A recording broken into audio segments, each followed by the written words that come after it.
Hello, everybody, and thank you for tuning in to the Liberty Report. With us today, Chris Rosini, our co-host. Chris, welcome to the program.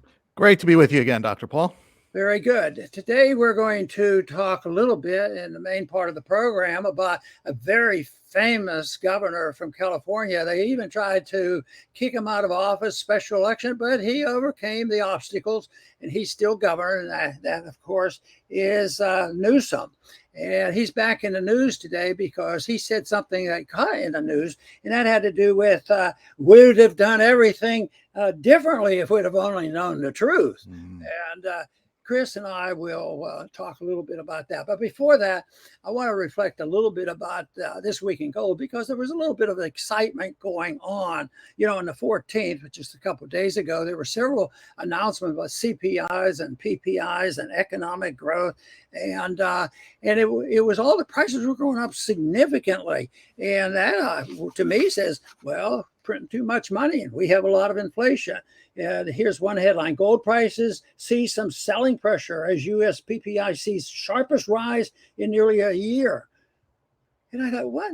You know, I guess I haven't learned all about this gold yet, because my instincts are, if prices are going up sharply, I remember in the 70s, that always meant gold prices would go up too. But I figured, well, you know, timing is difficult. So what will happen later?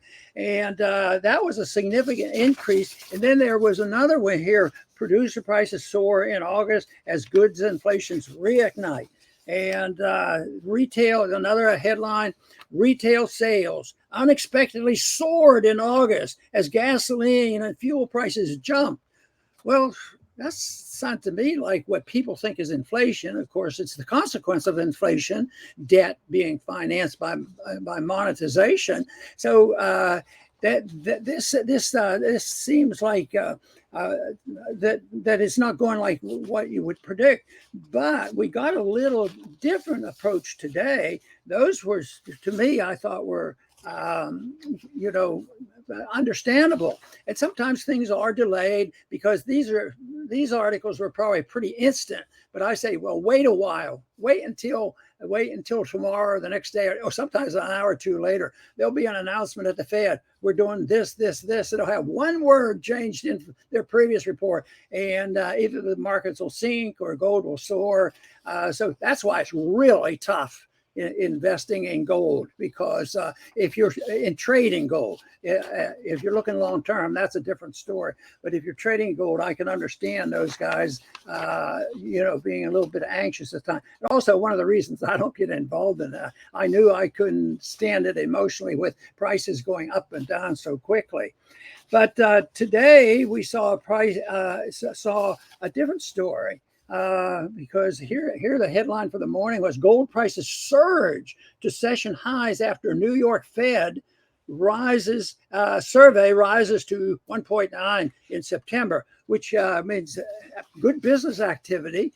And that sort of challenges the Fed a little bit, because they were worrying about a weak economy. So what they wanted to do is raise the interest rates. But anyway, I think this represents long term, but who knows? Something could come out in the next hour or two or three, and the Fed will make an announcement and try to convince people not to get involved.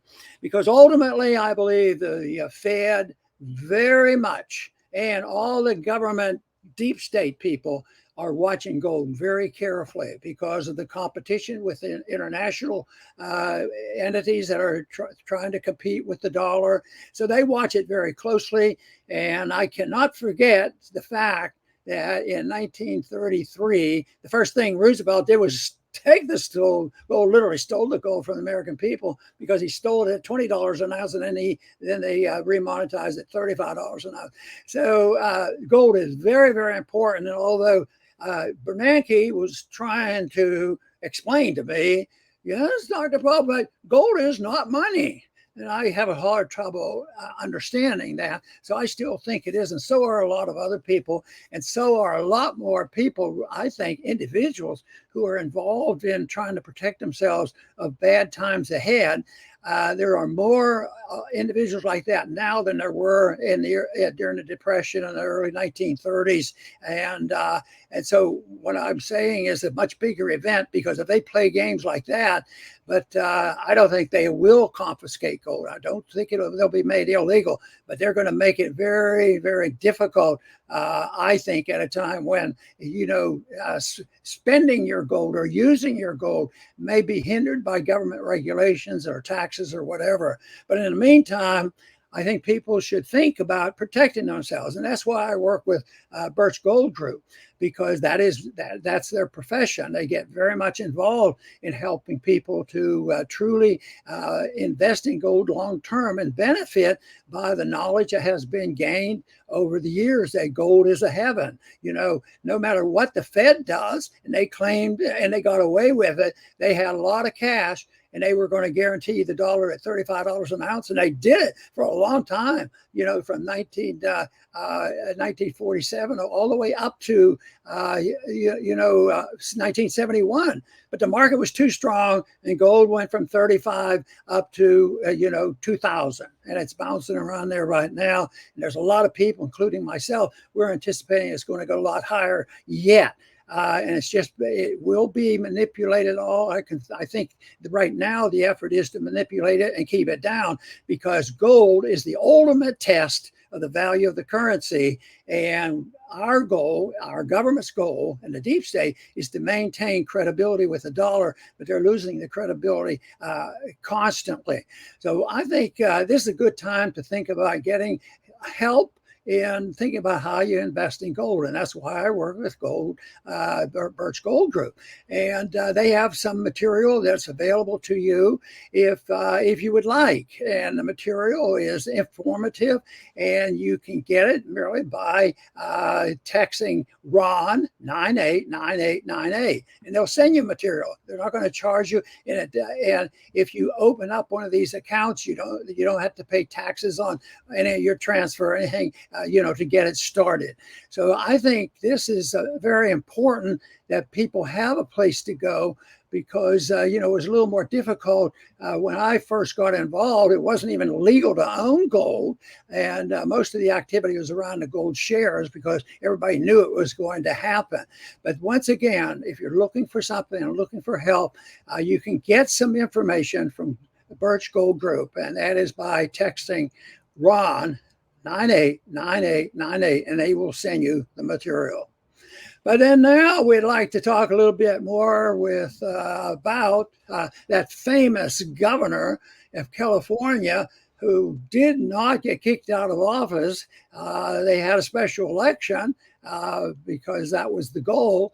But due to politics and how many who were in the campaign and all, and I think Newsom feels like he's a king of the hill. He talked about running for president, and I think he's still thinking about running for president. Who knows what will happen between now and then?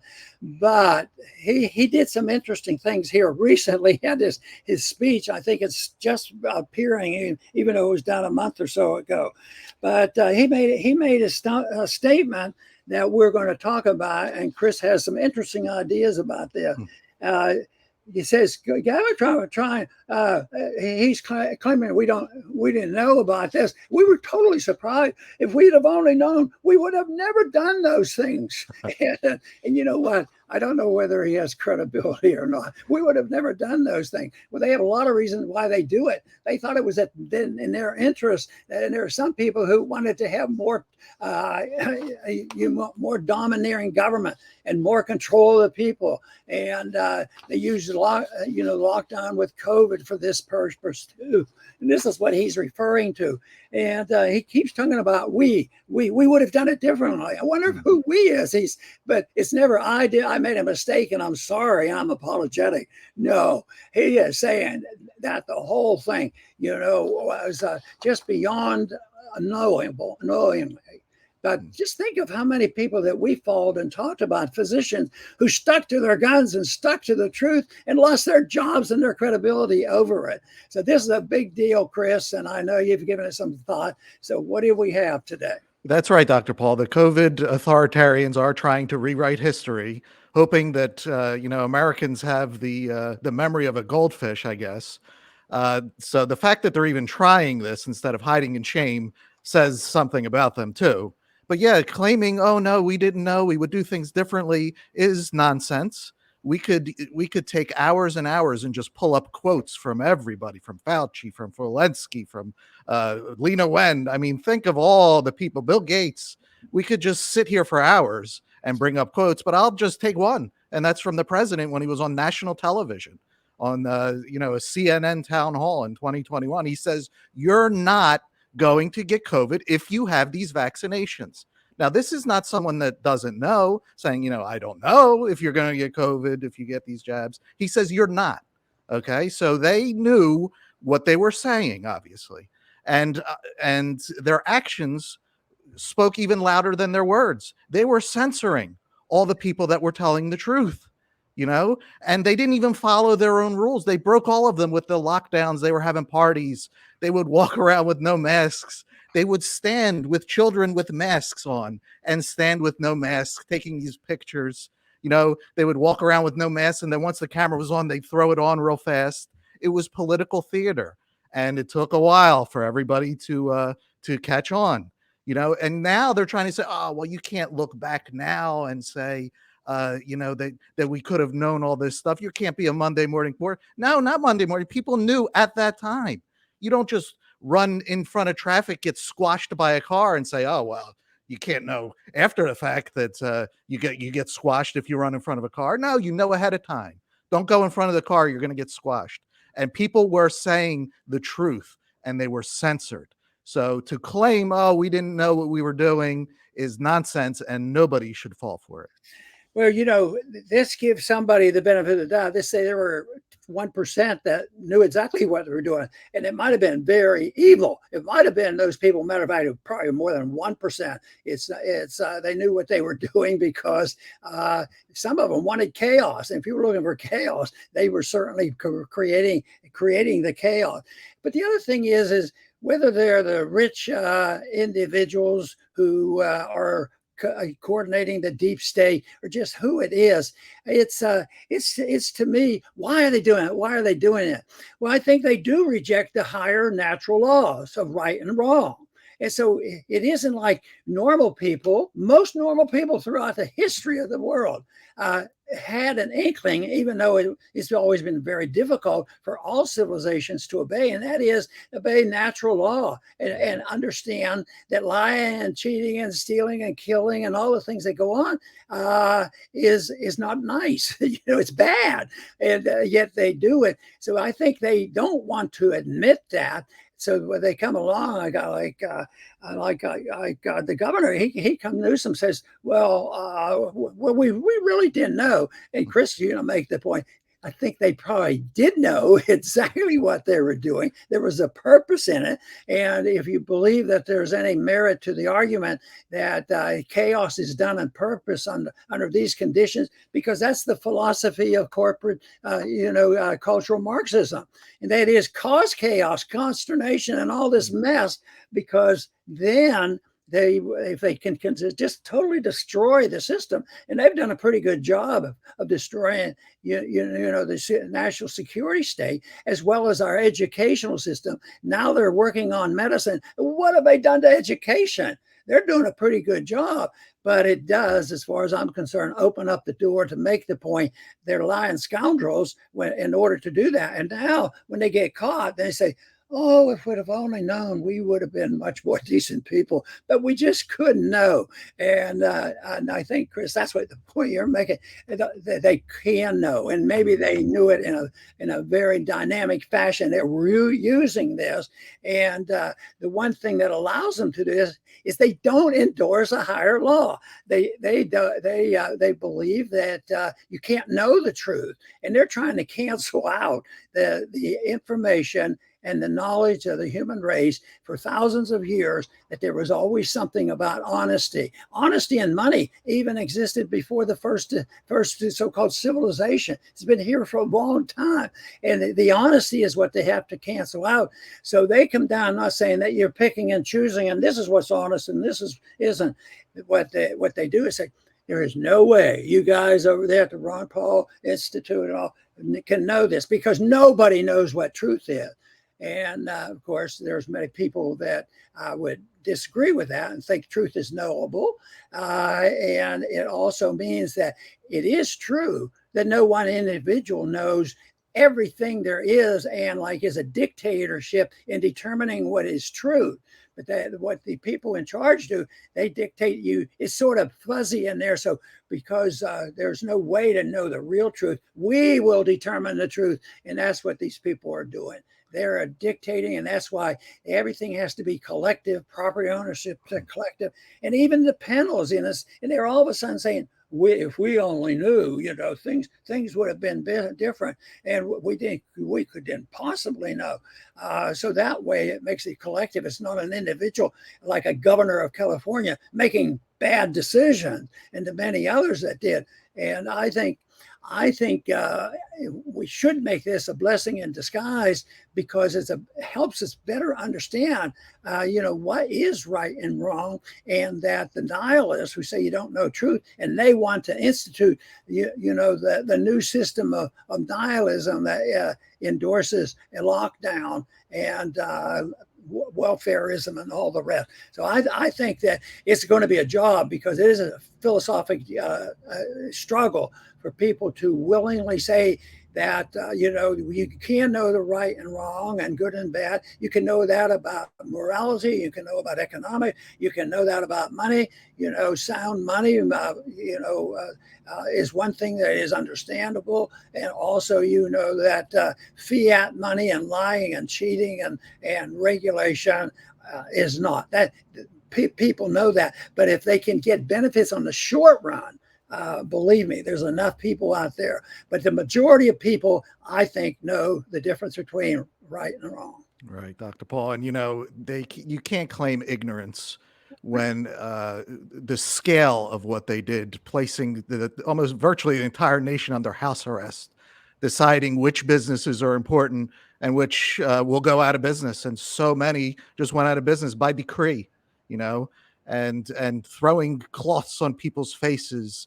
And, to claim ignorance, closing churches. I mean, even Julius Caesar, I don't think even did that, so they had such a field day with this, that to now claim ignorance, we didn't know what we were doing, is preposterous.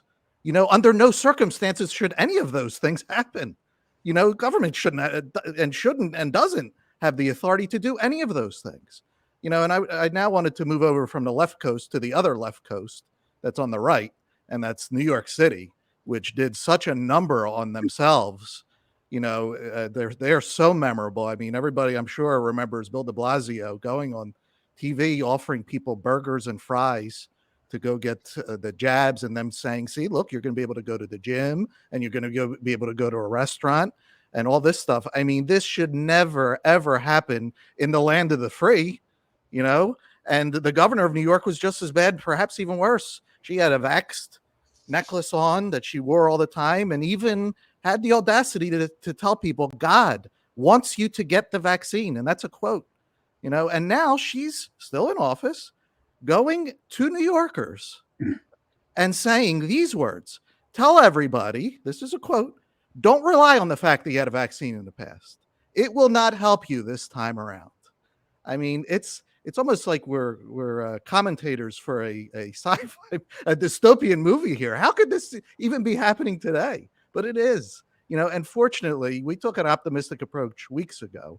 Fortunately, the American people are not biting this time. Even CBS News had to admit, they said, despite a recent rise in COVID cases and variants, as if those matter, a CBS poll found that most Americans aren't concerned about getting COVID. In fact, the nation voices less concern than it ever has since the start of the pandemic. So thank goodness the American people seem to be wising up at large, and they have to keep it up, because they're going to keep trying.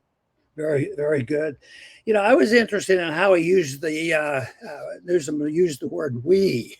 He included we was everybody, but they had to include everybody because they had this excuse.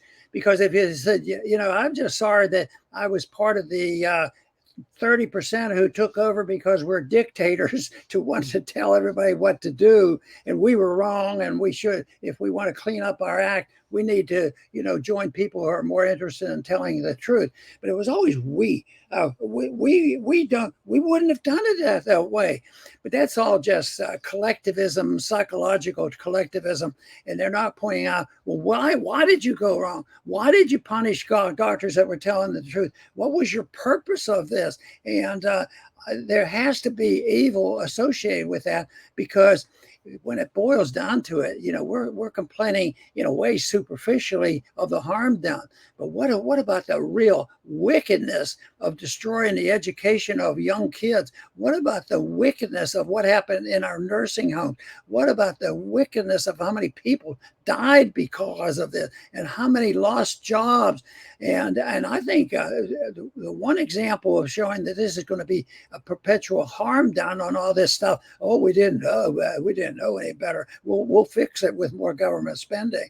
But they did this, and I always say that we would have done it differently. Yes, you would have, but the only reason, if you even move an inch, like closing down to a degree, the lockdown, is the fact that the people spoke up. That was the most important thing that happened. It did arouse a lot of people, and that is very good. But the opposition is so strong because they're not giving up and say, hey, we need a new tactic. We'll wait a month or two. They'll go back. Well, those people aren't very smart, and we know how to do it. They don't know how to run their own lives. We know what's best for them. We'll make them safe.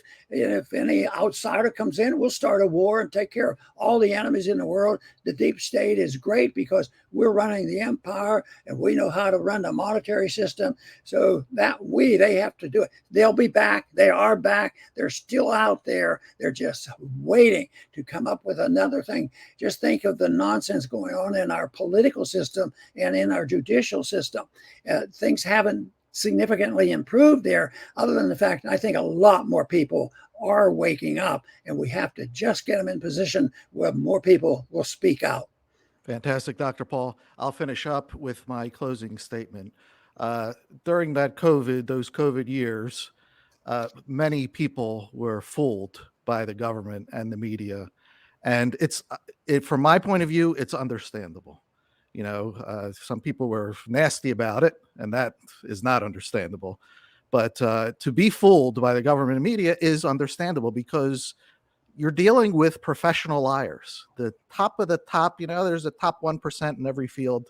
Well, you're dealing with the top of the top of people that can lie, as if it's nothing, and, for most normal people in our world, that's very odd. You tend to trust. You need to trust. We have to trust people in this world.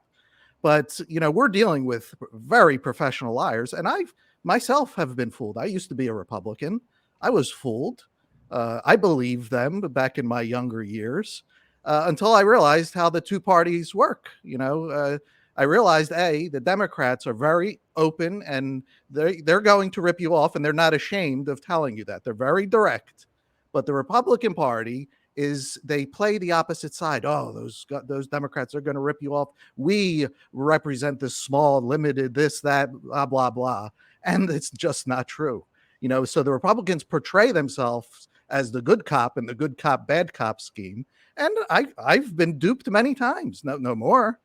But, and if you think about it, when Republicans are in office and they have total power, they're just as bad and often worse than Democrats. They will outspend the Democrats. They'll implement the EPA and all these scams that, all the spending, all the wars, all done by Republicans, but they get you, they appeal to your good sense to get your vote. And then once they're in office, and they just amazingly, they're able to repeat this.